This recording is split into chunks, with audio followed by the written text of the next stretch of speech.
안녕하세요. 김종업의 경제부동산입니다. 구독, 좋아요 부탁드립니다. 지금은 부동산 폭등장이 끝나고 대폭락장으로 가기 위한 과도기 단계, 즉 정체기입니다. 언론과 전문가들이 하나같이 부동산 신고가를 강조하고 있을 뿐 실제로는 신고가만이 아니라 평균 매매가 아래의 급매도 거래가 되는 혼전장세, 한마디로 정체기라고 할 수 있습니다. 이 단계가 지나면 곧 대폭락장으로 진입합니다. 오늘은 무주택자들에게 아주 중요한 정보들을 제시할 테니까 반드시 시청해 주시기 바랍니다. 상담 안내는 02501-7554, 유료 상담은 010-3999-8808입니다. 전화 주십시오. 무주택자 생지옥 난리 난다.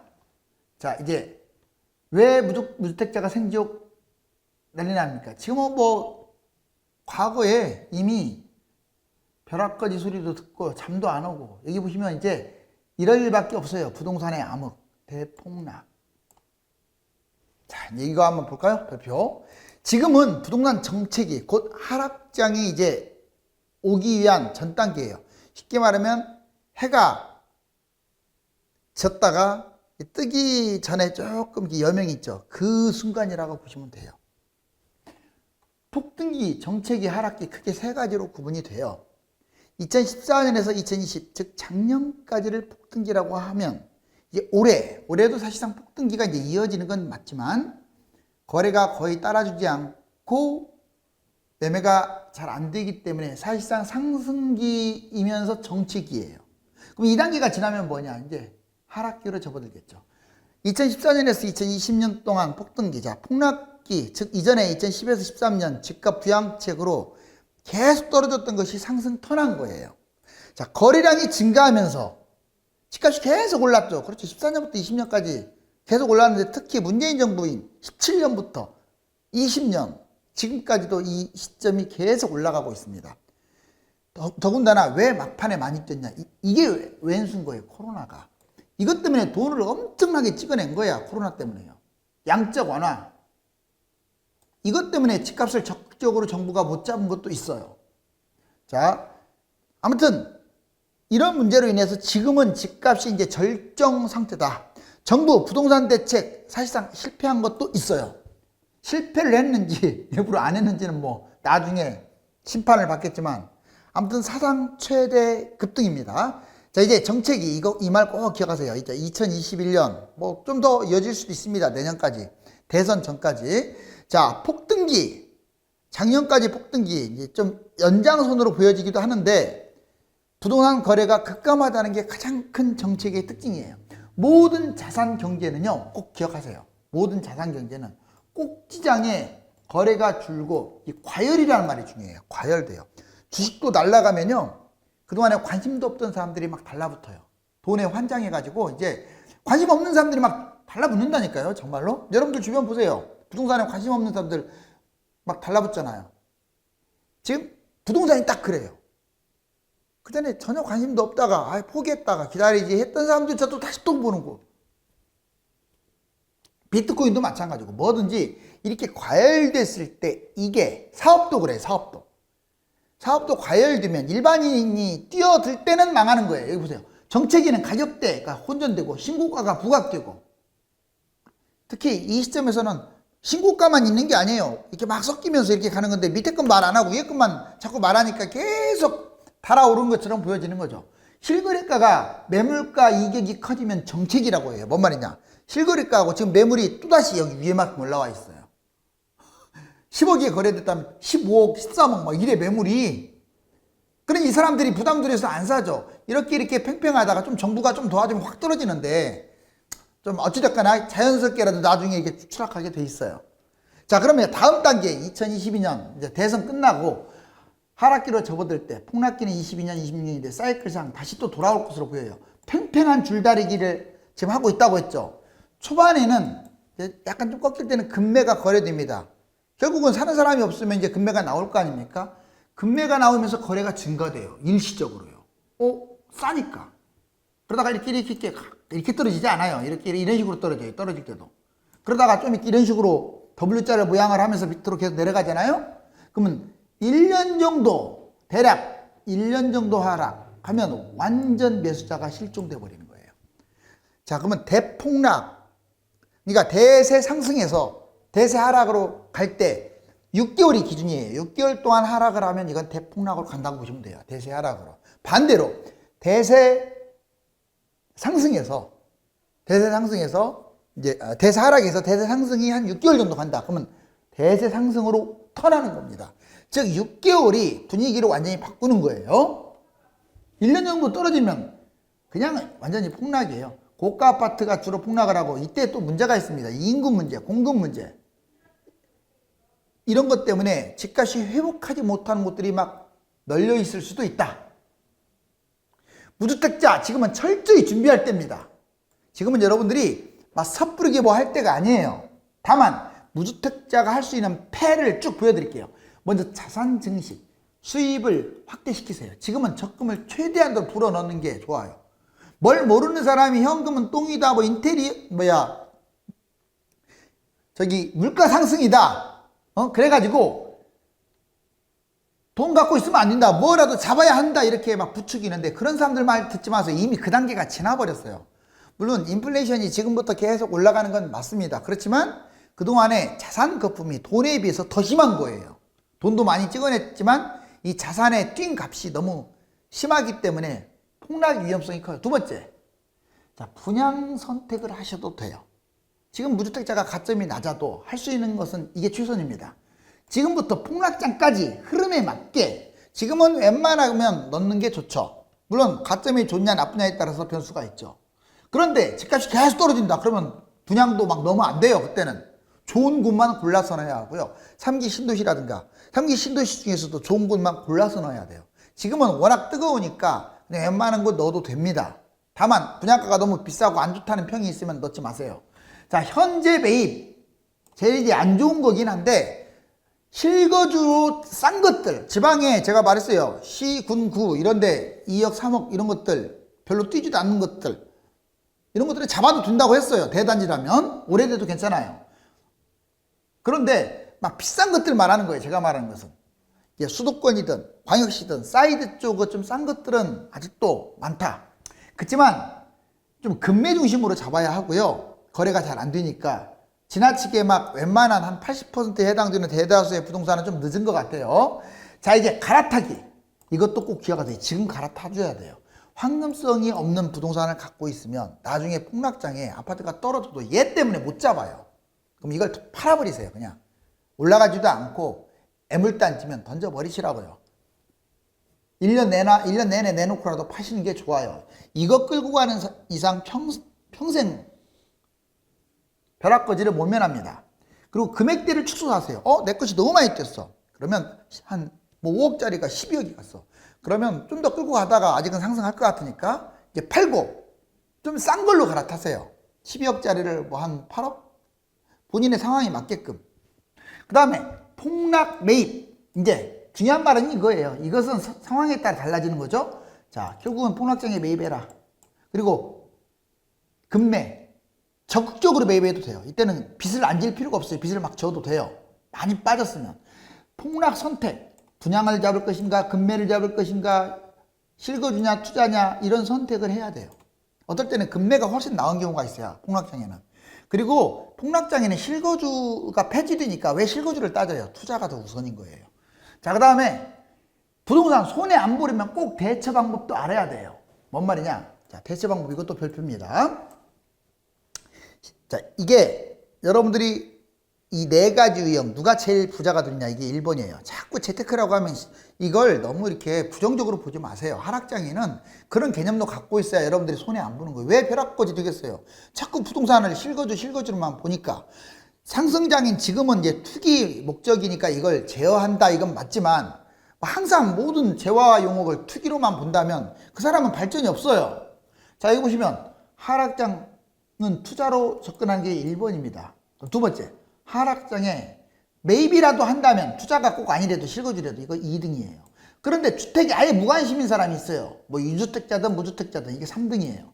제일 꼴찌가 누구냐? 심리적으로 불안한 거예요. 늘 하락하면 떨어질까봐 팔고, 올라가면 너무 뛰니까 상투에 매수하고, 주택가 없는 거죠. 자, 1, 2, 3, 4 순인데 보자고요. 먼저 심리적 불안형, 제일 안 좋은 형태인데 평균보다 폭락을 하면 불안해서 팔아버려요. 많이 빠지면 팔면 안 되죠. 자, 폭등을 하면 거꾸로 매수합니다. 거꾸로 행동하니까 손실을 보는 거죠. 즉, 내 돈이 이거밖에 안 되니까 아파트를 못 잡고 그냥 나홀로를 잡거나, 나홀로 아파트 아니면 오피스텔을 잡거나 망하는 거예요, 결국은. 안 하는 게 좋아요. 자, 그 다음에 주택 무관심인 사람들. 이 경우는 이제 유주택자도 있고 무주택자도 있죠. 무주택이 무관심하는 건 아주 대망하는 거고요. 유주택자들은 뭐 무관심해도 올랐다 떨어졌다면서 올라갔잖아요, 그동안에. 뭐 상관없어요. 그렇지만 밑에보다는 별로 좋은 게 아니에요. 보세요. 집값이 오르든지 오르지 않든지 무관심하고 그냥 무주택자 비아파트는 아파트가 아닌 걸 갖고 있는 사람들이 여기 무관심인 경우는 쫄딱 망하는 겁니다. 안 뛰니까 그래요. 자, 그런데 유주택자들은 이익은 얻어요. 이익을 얻는데 최대 어떤 이익을 얻는 건 아니죠. 세 번째, 자, 2등입니다. 하락장 매입형. 부동산 상승장에 집을 팔고 아주 타이밍을 잘 맞춰요. 본인이 공부를 많이 또 해가지고 하락 시에는 매입해요. 그런데 이제 이 사람들의 특징은 자본금만 이용하는 거예요. 좀 대출도 받고 전세 끼고 하는 갭 투자도 하락장에는 할 수도 있는데 그런 것들을 좀 못할 뿐이지 아무튼 타이밍을 잘 잡는 사람들, 이 사람들은 잘 이걸 활용하기 때문에 그냥 무관심으로 그냥 끝까지 끌고 가는 사람보다는 돈을 더 법니다. 괜찮아요. 자, 근데 1등이 누구냐? 안타깝지만 부동산 하락장에 빚까지 끼고 전세를 끼고 투자하고 공부해가지고 적극적으로 뛰어들고 멘토가 있고 지속적으로 투자하고 이런 사람들이 수익 추구해요. 그러니까 뭐 여러분들 부동산 특강이라든가 유무르 특강 이런 데 따라다니는 사람들, 상담받는 사람들 이런 사람들이 하락장에 높은 수익률을 얻는 거예요. 이건 부동산만이 아니죠. 어떤 거든지 마찬가지죠. 특히 부동산은 주식에 비해서 주식은 망할 수도 있어요. 오히려. 근데 안정감이 높잖아요. 자, 블룸버그 통신 문정부 집값 최악의 실패라고 아예 비꼬고 있습니다. 이것도 막 뉴스 도배질했더라고요. 자, 실패라고 지금 외국에서도 하잖아요. 제가 비판하는 게 아니에요, 정부를. 좀 지금부터라도 좀 잘해줬으면 좋겠어요. 근데 집값 잡을 생각이 없으면서 자꾸 그러니까 뭐라고 하는 거죠. 제가 무슨 야당을 좋아하지도 않는데 여당을 좋아하는 것도 아니고 중도적인데. 여기 보세요. 기사 제목이 이래요. 치솟는 집값 한국에 대한 분노. 자, 아주 엄청나다. 밑에 나와 있죠? 자, 내용 보면 집값 폭등에서 집권 이후에 서울이 100% 뛰었대요. 참, 이러기도 쉽지 않다라고 써있죠. 왜 실패했냐? 시장 원리가 아닌 이념 정책. 저도 동감합니다. 제가 여러 번 얘기했지만 시장 원리를 따라가야 돼요. 나 아니면 안 된다. 그러니까 자꾸 공공분양이나 뭐 90%까지 하려고 하고 그것도 임대로 하려고 하고. 자, 잘하지도 못하면서 특공만 자꾸 만들어대고 일반인들은 기회가 없게끔 만들고 가점제로 막 몰아버리고 추첨제가 많아야 하는데 이 모양 이 꼴이다 보니까 집값이 뛰는 거예요. 뭐 다주택자 양도세는 세게 때리면서 저거는 덜 때리고. 아무튼 버려야 할 지금 정책이 많은 거야. 이것은 이념적, 좀 사회주의 이념 정책을 추구하기 때문에 좀 시장 원리에 맞게끔 바뀌어야 하는데 진정성도 의심이 된다고 하죠. 집값 잡을 의지가 과연 있는지. 있다면 잡을 수가 있다 이런 말이에요. 자, 시민들 반응을 보겠습니다. 지지층. 지금 문재인 정부를 탄생시킨 촛불 집회의 그 지지층들이 지금 거의 다 벼락거지 됐어요. 보세요. 집값 정책으로 투표를 했는데 뒤통수 맞았다. 무슨 수를 써서라도 집값 잡겠다라고 뭐 투기와의 전쟁을 수십 번 외쳤던 대통령이 지금은 어디 뒤에 숨어 있잖아요. 자, 벼락거지. 이래도 불로소득을 못 감당한다. 나는 땀 흘려서 1년 내내 또는 10년 내내 돈을 벌어서 아파트 잡으려고 했더니 아파트는 벌써 저만치 떠나버렸어요. 야당 후보들조차도 시장 무시하고 집값 폭등, 그래서 국민 고통을 주고 있다. 본인들은 잘하는지 이제 지켜봐야죠. 이 사람도 잘하는 거 없어요. 지금 집값 뛰는데 야당이 지금 도움 주는 게 뭐가 있습니까?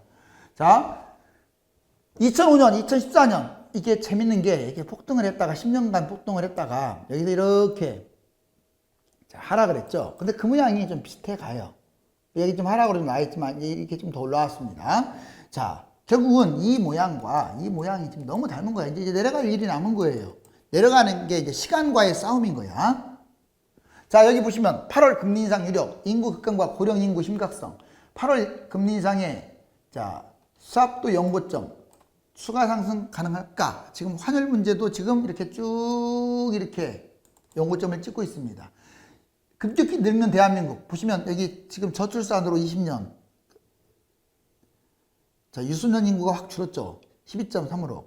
그리고 이게 가운데가 녹색이 생산 인구인데 15세에서 64세 어떻습니까? 제일 적죠. 그리고 고령화 인구는 파란색 점점 늘어났죠. 모양새가 안 좋은 쪽으로 가면서 이렇게 좁혀질 거예요 나중에.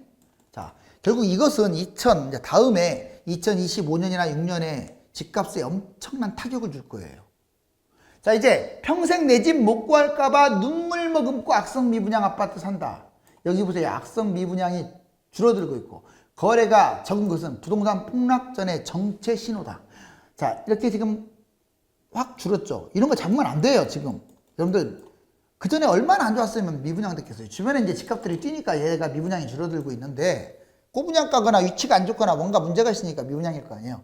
이런 거 잡게 되면 나중에 하락장 오면요 분양가 밑으로 떨어지고 거래가 안 돼버려요. 거래가 7년 8년 동안 안 팔릴 수도 있어요. 하지 마세요. 자 그리고 서울 매매 수급 동향 보니까 아주 지금 낮아요. 거래량이 너무 없다 보니까 고점 경고에도 안 팔고 대출 규제 하겠다고 했잖아요.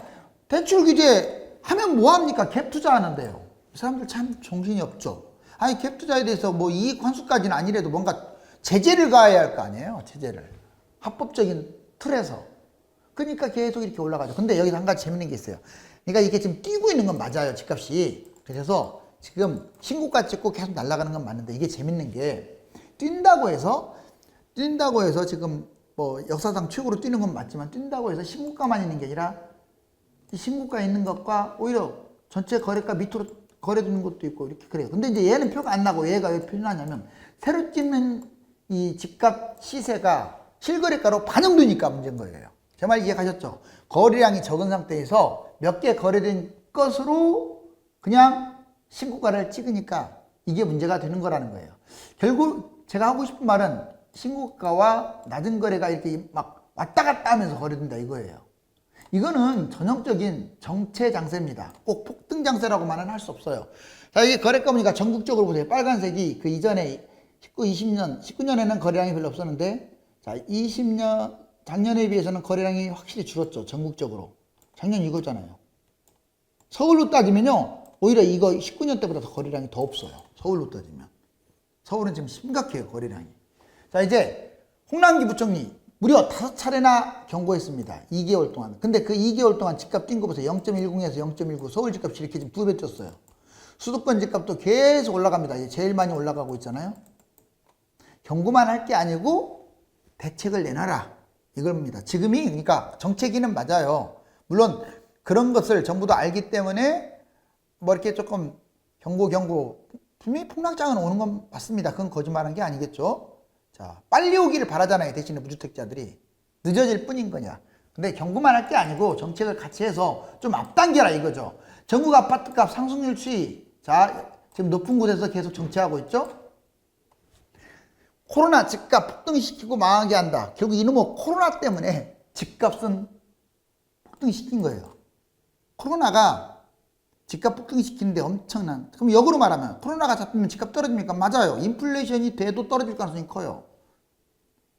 유동성이 이제 사라지니까. 이 돈을 찍어내니까 코로나 때문에 망한 거야, 집값이. 주식도 많이 뛰었잖아요, 그것 때문에. 자, 이 4차 대유행 하니까 어때요, 코로나? 소비자 심리 지수는 떨어지는데 집값은 거꾸로 뛰고 있잖아요. 소비자 심리하고 집값하고는 별개 문제예요. 근데 재밌는 게 집값은 뛰면서 소비를 안 하니까 문제인 거야. 알았어요? 그래서 진짜 안 좋은 거예요. 무주택자가 이렇게 슬퍼할 게 아니고 환희를 부르는 날이 한번 왔으면 좋겠네요. 지금은 모든 조건이 부동산 상투장 폭탄 돌리기 상황으로 아주 위험한 상태인 것만은 분명합니다. 정부가 최소한의 부동산 단기 대책인 투기 대책과 매물 유도 대책만 해주어도 대폭락이 더 빨리 올 것입니다. 원하는 아파트가 이미 넘사벽이 되었다면 기다리는 것이 답이에요. 감사합니다.